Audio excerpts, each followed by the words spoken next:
Shalom damai sejahtera. Berjumpa lagi dengan saya Romo Valentinus Bayu Hadiruseno OP atau Romo Bayu Ruseno OP dari Ordo Pewarta. Dan pada kesempatan ini kita akan bersama-sama membahas tentang pertemuan pertama dari bulan Kitab Suci Nasional tahun 2022. Pertemuan ini sudah dipersiapkan oleh Lembaga Biblika Indonesia dan saya berkesempatan dan juga memperoleh kehormatan untuk memberikan penjelasan untuk minggu yang pertama. Bulan Kitab Suci Nasional tahun ini bertema besar Allah Sumber Harapan dan Hidup Baru. Dan tema besar ini akan kemudian lebih diperinci lagi di 4 minggu di bulan September. Sebelum kita mulai pembahasan kita tentang materi minggu pertama pada bulan Kitab Suci Nasional 2022, kita akan bersama-sama memulai dengan doa. Dalam nama Bapa dan Putra dan Roh Kudus. Amin. Salam Maria, penuh rahmat, Tuhan sertamu. Terpujilah engkau di antara wanita dan terpujilah buah tubuhmu Yesus. Santa Maria, Bunda Allah, doakanlah kami yang berdosa ini, sekarang dan waktu kami mati. Amin. Santo Hieronymus, doakanlah kami. Dalam nama Bapa dan Putra dan Roh Kudus. Amin. Sekali lagi selamat berjumpa dengan saya Romo Bayu Ruseno Opi. Teman-teman silakan jika ingin mengenal saya lebih dalam lagi dan juga mengenal tentang karya-karya digital saya, silahkan cek di channel YouTube saya di Bayu Ruseno OP. Kita langsung saja. Pada tahun ini bulan Kitab Suci Nasional diadakan dalam kurun waktu 4 minggu. Lembaga Biblika Indonesia telah mempersiapkan pertemuan setiap minggunya. Dan minggu pertama akan mengambil bahan atau bacaannya dari kitab Nabi Amos bab 5 ayat 4-6 dengan subtopik Allah Sumber Harapan untuk menangkis mentalitas keagamaan palsu. Sedangkan minggu kedua kita akan mengambil dari kitab Amos bab 5 ayat 14-17 dengan subtema Allah Sumber Harapan untuk melawan ketidakadilan. Memasuki minggu ketiga, pertemuan di minggu ketiga, bacaannya akan diambil dari Nabi Hosea bab 6 ayat 1-6 dengan subtema Allah Sumber Harapan karena kasih setianya. Dan untuk minggu keempat, minggu terakhir kita akan membahas dari kitab Nabi Hosea bab 11 ayat 1-11, Allah Sumber Harapan karena kerahimannya. Saya berkesempatan untuk membahas bersama teman-teman sekalian, Bapak Ibu sekalian, subtema dari minggu pertama. Jadi kita akan bahas dari bacaannya dari kitab Nabi Amos bab 5 ayat 4-6 dengan tema dasar atau subtopik dasar Allah Sumber Harapan untuk menangkis mentalitas keagamaan palsu. Mari kita lebih dalam lagi, kita baca firman kita Amos bab 5 ayat 4-6. Sebab beginilah firman Tuhan kepada kaum Israel, carilah aku maka kamu akan hidup. Janganlah kamu mencari Betel, janganlah pergi ke Gilgal, dan janganlah menyeberang ke Beersheba. Sebab Gilgal pasti masuk ke dalam pembuangan dan Betel akan lenyap. Carilah Tuhan maka kamu akan hidup, supaya jangan ia memasuki keturunan Yusuf bagaikan api, yang memakannya habis dengan tidak ada yang memadamkan bagi Betel. Demikianlah sabda Tuhan. Kita membahas tentang karya tulis kenabian. Teman-teman, ini tema sebelum kita membahas lebih detail lagi tentang ayat yang kita dengarkan tadi, saya biasanya akan membawa teman-teman membahas konteks besar terlebih dahulu. Kita sekarang ada di Perjanjian Lama, dan Perjanjian Lama secara tradisional dibagi dalam 4 kategori besar. Kategori pertama disebut sebagai kitab-kitab hukum atau Taurat, Torah dalam bahasa Inggris, Pentateuch dalam bahasa Yunani. Ini meliputi 5 kitab Musa dari Kejadian, Keluaran, Imamat, Bilangan, dan Ulangan. Setelah itu kategori ketiga adalah kitab-kitab sejarah dari Yosua sampai Makabe. Dan masuki kategori ketiga adalah karya tulis kenabian, prophetic literature, yang akan menjadi tema kita pada kesempatan kali ini. Dan tentunya yang terakhir, kategori terakhir adalah kitab-kitab kebijaksanaan atau kitab-kitab hikmat, ya. Kita fokus sekarang di karya tulis kenabian, kategori kenabian, prophetic literature, dan kategori ini sendiri masih dibagi dalam dua kategori subkategori yang lebih kecil. Pertama adalah kategori nabi besar dan kategori kedua adalah nabi kecil.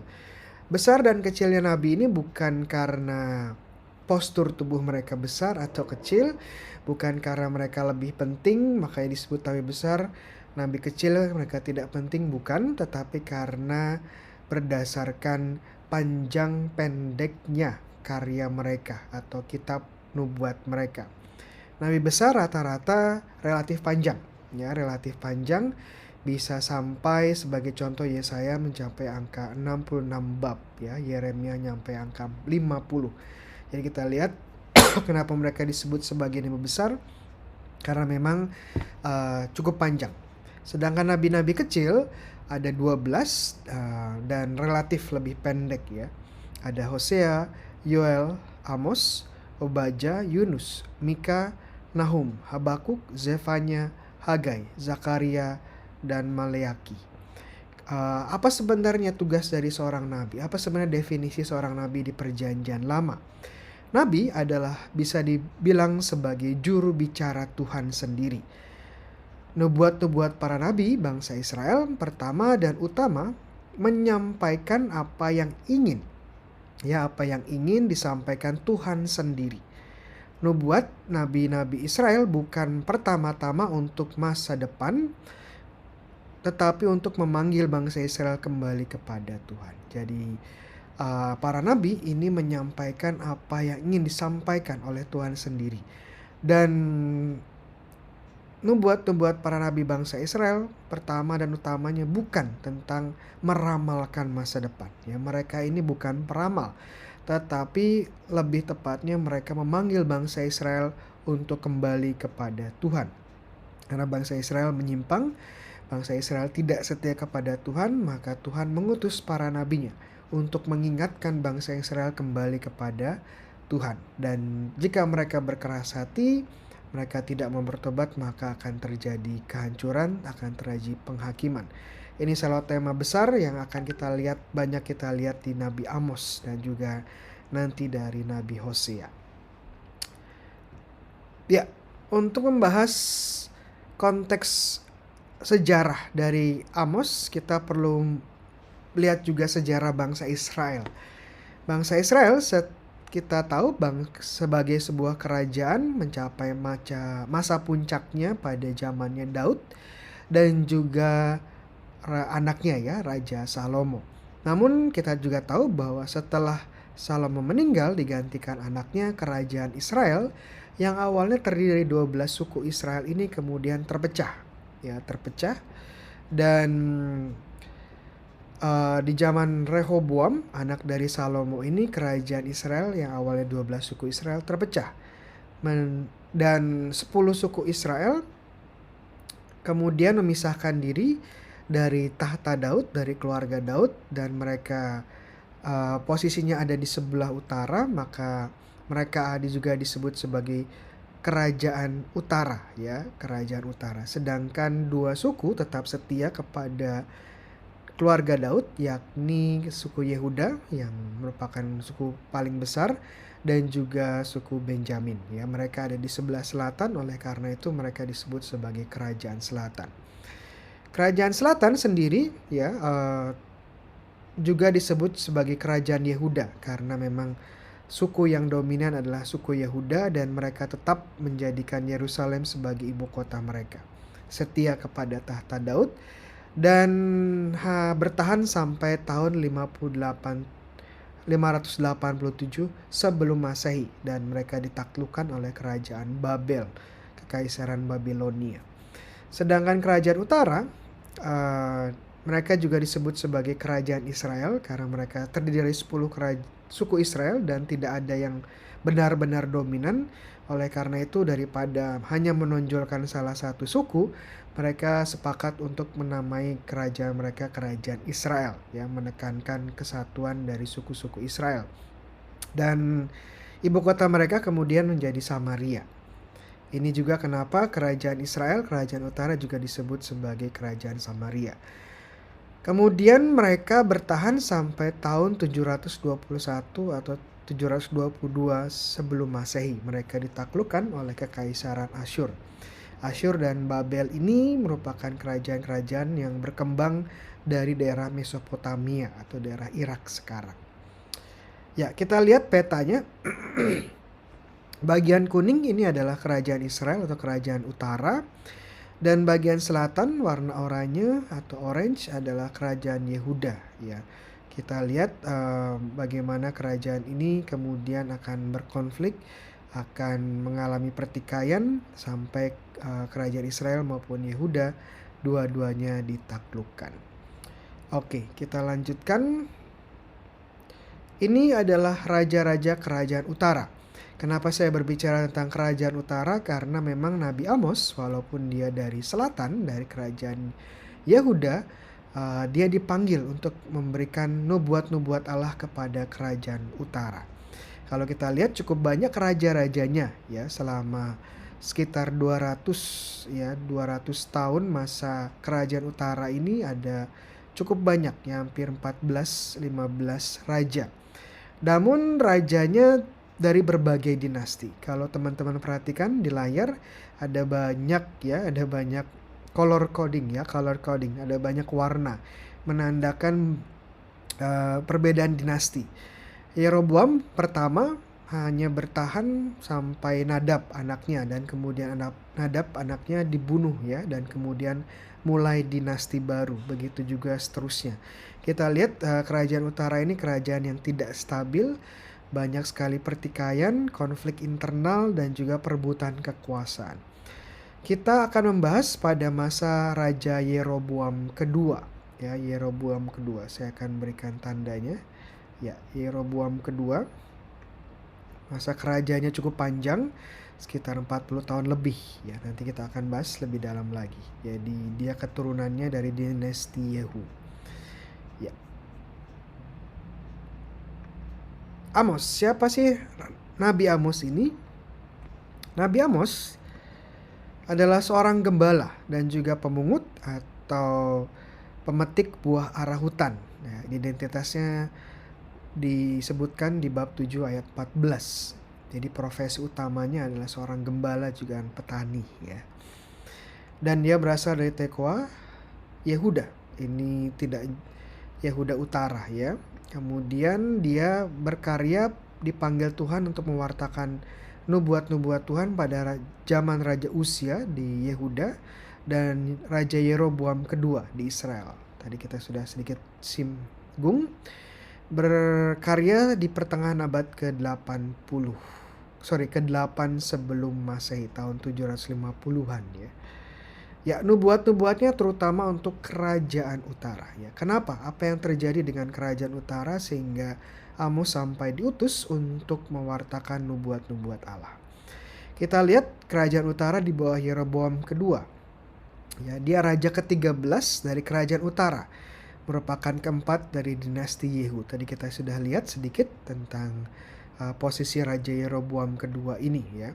Berkuasa sekitar 41 tahun, cukup lama, ya, salah satu yang cukup lama, dan memanfaatkan situasi kerajaan Aram, Damaskus, dan kerajaan di utaranya Israel dan juga kerajaan Asyur yang sedang melemah untuk meluaskan teritori Israel.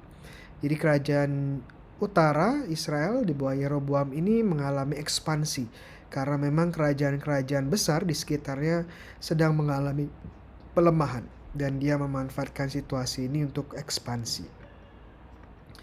Dan bisa dibilang kerajaan Israel terbilang makmur dan damai pada masa kerajaan Yeroboam. Tidak ada perang, dan juga karena tidak ada perang, perdagangan berlangsung dengan lancar, industri dan juga pertanian dapat berkembang sehingga bisa dibilang cukup makmur dalam masa kerajaan Yeroboam kedua ini. Namun, ini terus menjadi masalah adalah seperti raja-raja Israel yang lain, Yeroboam menyembah berhala dan terlibat dalam penindasan kaum lemah. Permasalahan dari penyembahan berhala adalah berhala-berhala atau ilah-ilah yang disembah itu biasanya mencerminkan gaya hidup yang tidak adil dan juga tidak bermoral. Jadi oleh karena itu ini salah satu yang membedakan antara ilah-ilah ya berhala-berhala dengan Allah Yahweh. Allah Yahweh adalah Allah yang adil, Allah yang penuh kasih, sehingga Dia sebagai Allah bangsa Israel, bangsa Yehuda, menuntut orang-orang yang menyembahnya, umatnya untuk berlaku adil juga, berlaku penuh kasih juga seperti Allah Israel. Namun ilah-ilah atau berhala-berhala bangsa asing ini tidak seperti Allah Israel, karena memang mereka tidak peduli dengan yang namanya keadilan, mereka tidak peduli dengan yang namanya kasih. Ya, sehingga penganutnya pun tidak peduli dengan kaidah-kaidah keadilan, sehingga penindasan terhadap orang lemah dan miskin menjadi suatu hal yang lazim, karena memang mereka mengikuti dewa-dewi mereka yang memang tidak peduli dengan kaum yang lemah. Ya. Kalau kita lihat gambar yang ada di layar Anda, kita lihat Raja Amos ini mengkritik Raja Yeroboam yang menyembah berhala lembu ya. Kalau kita lihat di sini ada lembu ya. Ya, ini salah satu penyembahan berhala yang sudah cukup lama ya, kembali ke bangsa Israel pada zaman di perjalanan mereka di padang gurun. Ya, tadi kita lihat bahwa Tuhan bersabda melalui nubuat Nabi Amos bahwa carilah Tuhan maka engkau hidup ya. Jangan cari Betel, jangan cari Gilgal, dan jangan cari Beersheba. Kenapa tiga kota ini disebutkan ya? Pertama Betel. Betel kalau posisinya ada di sini, kalau kita lihat di peta saya tanda ya. Ya. Betel ini sebenarnya arti katanya rumah Tuhan. Dan di perjanjian lama di zamannya Abraham, Ishak dan Yakub ini termasuk kota yang cukup penting karena Yakub pernah membangun altar untuk Tuhan Allah di sana. Kejadian 28 dan 35.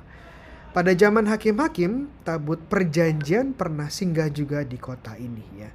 Sayangnya saat kerajaan utara berpisah dari kerajaannya Daud, Yeroboam pertama yang memisahkan diri dari kerajaan Israel, kerajaan Yehuda, ini mendirikan penyembahan lembu emas di Betel. Jadi alasan utama adalah karena bangsa Israel 10 suku Israel waktu mereka berpisah dari Israel, dari kerajaan Daud, itu masih banyak orang-orang suku-suku Israel, penduduk-penduduk 10 suku Israel, kerajaan utara yang kembali menyembah Allah Israel di kota Yerusalem. Untuk mencegah terjadinya penyembahan Allah Israel di kota Yerusalem ya, yang juga merupakan ibu kota dari kerajaan selatan, maka Yeroboam membuat tempat penyembahan yang baru ya, salah satunya adalah Betel. Sayangnya Allah yang disembah itu bukan Allah yang sejati, tetapi dewa palsu, yang dalam konteks ini adalah lembu emas. Jadi bagaimana Yeroboam ini memperkenalkan kembali penyembahan lembu emas yang pernah dilakukan oleh bangsa Israel waktu mereka di padang gurun. Ya, jadi Betel menjadi tempat penyembahan ilah-ilah palsu atau penyembahan dari dewa-dewi palsu. Ya, ini makanya Allah melarang ya, melalui Amos Allah melarang untuk pergi ke Betel karena di sana ada penyembahan yang tidak benar. Sementara Gilgal posisinya ada di sini. Kalau kita lihat di peta ya, saya tandai dengan marker kuning. Gilgal ada di sebelah barat persis dari Danau Yordan. Ini merupakan situs pertama yang dikunjungi atau ditempati oleh Yosua saat Yosua dan bangsa Israel menyeberang dari Sungai Yordan, ya, melewati Sungai Yordan memasuki tanah Israel. Gilgal artinya lingkaran batu. Ya, tempat ini merupakan tempat perkemahan pertama bangsa Israel setelah melewati Sungai Yordan. Yosua bab 4. Dan di sini juga bangsa Israel disunat untuk menjadi bangsa Allah, ya, menjalankan perjanjian Abraham dengan Allah. Kenapa Gilgal ini disebutkan? Ya, kemungkinan menjadi tempat penyembahan berhala sama seperti Betel, atau mungkin menjadi tempat penyembahan yang tidak diterima Tuhan. Ya, mungkin bangsa Israel menyembah Tuhan Allah juga di Gilgal, tetapi tempat ini bukan tempat yang direstui, bukan tempat yang diotorisasi oleh Allah sendiri. Sehingga ini menjadi tempat yang ilegal, dan karena ini menjadi tempat yang ilegal, ada kemungkinan dewa-dewa lain, sinkretisme, ya, penggabungan dengan penyembahan dengan ilah-ilah atau dewa-dewi pagan yang lain, ya. Oleh karena itu Allah juga melarang bangsa Israel mencari ilah-ilah di Gilgal atau mencari penyembahan yang salah di Gilgal. Dan terakhir Beersheba, ya, dilihat petanya mungkin agak rumit, ya. Ada di sebelah selatan Beersheba, saya tandai dengan marker kuning, ya, di sebelah selatan. Beersheba artinya mata air 7, ya, atau 7 mata air. Ini tempat penting bagi Abraham maupun Ishak, karena Abraham dan Ishak tinggal di Beersheba waktu mereka memasuki tanah Kanaan, ya. Kisahnya bisa dilihat di Kejadian 22 dan 26, ya. Nah, setelah penaklukan bangsa Yosua, Beersheba menjadi bagian dari Yehuda, dari suku Yehuda. Dan Beersheba menjadi bagian paling selatan dari Israel, ya. Bagian paling utara disebut Dan, bagian paling selatan disebut sebagai Beersheba, ya. Jadi luas wilayah Israel itu dari Beersheba ke Dan dan Beersheba. Kemungkinan Beersheba menjadi tempat sinkretisme dengan kebudayaan dan agama-agama sekitar yang menyembah berhala, ya. Beersheba ini berbatasan dengan Idumea, ya, kerajaan Idumea, dan juga berbatasan dengan kerajaan-kerajaan atau kota-kota Filistin, ya. Jadi bisa ada kemungkinan sinkretisme atau perpaduan yang tidak lazim antara penyembahan Allah yang benar dengan penyembahan berhala-berhala, ya, campur aduk sehingga menjadi penyembahan yang sesat. Nah, Tuhan juga tidak mau seperti itu, ya. Jadi kita lihat, ya, bangsa Israel dipanggil untuk setia kepada Allah yang benar, ya, tidak mencari Allah di tempat-tempat yang salah, di Betel, Gilgal, dan Beersheba, karena ada penyembahan ilah-ilah palsu, dewa-dewi palsu yang menyesatkan, yang membawa pada ketidakadilan dan membawa kepada imoralitas. Ya, dari sini saya akan membawa teman-teman pada permenungan, ya, pertanyaan yang mungkin kita bisa renungkan bersama-sama. Pertama, Tuhan memanggil kita untuk mencarinya dan menyembahnya. Carilah Tuhan, maka engkau akan hidup. Jadi ini berarti Allah lah yang berinisiatif mendekati kita, ya. Dia memanggil kita untuk mencarinya. Sudahkah kemudian kita merespon inisiatif Allah ini? Jadi kita lihat Allah sendiri, ya, yang hadir dan memanggil kita, yang mengundang kita untuk mencarinya. Pertanyaannya sekarang, sudahkah kita merespon dengan baik panggilan Tuhan ini untuk mencarinya agar kita hidup? Mencarinya juga berarti menjadikan Allah sebagai prioritas di dalam hidup kita. Sudahkah kita menjadikan Allah sebagai prioritas kita? Atau kita masih memiliki prioritas-prioritas lain di dalam hidup kita? Mungkin kita prioritas mencari cuan, ya, mencari kekayaan, mencari ketenaran, popularitas, dan kadang-kadang kita mengorbankan Tuhan, Allah yang sejati, untuk mencapai ambisi-ambisi prioritas kita pribadi. Kedua, seperti bangsa Israel yang tergoda untuk mencari ilah-ilah lain di Betel, Gilgal, dan Beersheba, apakah ilah-ilah kecil kita yang menjauhkan kita dari Allah?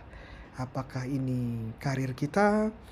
Apakah ini ambisi kita mencapai prestasi? Apakah ini gelar-gelar duniawi kita, apakah ini popularitas kita, apakah ini kenikmatan-kenikmatan duniawi kita, apakah ini hobi-hobi kita ya yang membuat kita justru semakin jauh dari Tuhan. Tentunya hal-hal ini tidak salah ya, hal-hal ini baik juga, tetapi kalau mereka menggantikan Tuhan ya menjadi tujuan hidup kita, ya maka ini yang menjadi permasalahannya ya. Kita bahkan menggunakan Tuhan untuk mencapai hal-hal ini. Ketiga, Amos mengingatkan Israel bahwa beragama tidak hanya masalah persembahan kurban, tetapi juga berlaku adil terhadap sesama. Apakah praktek keagamaan kita juga membantu kita menjadi orang yang adil dan berbelas kasih? Ya, jangan sampai kita hanya sibuk di gereja, hanya pergi ke gereja dan beribadah, misa, ekaristi ya, atau doa di lingkungan, atau devosi, rosario, atau adorasi. Tetapi setelah keluar dari gereja, kita seolah-olah hidup jadi orang yang tidak pernah mengenal Tuhan ya.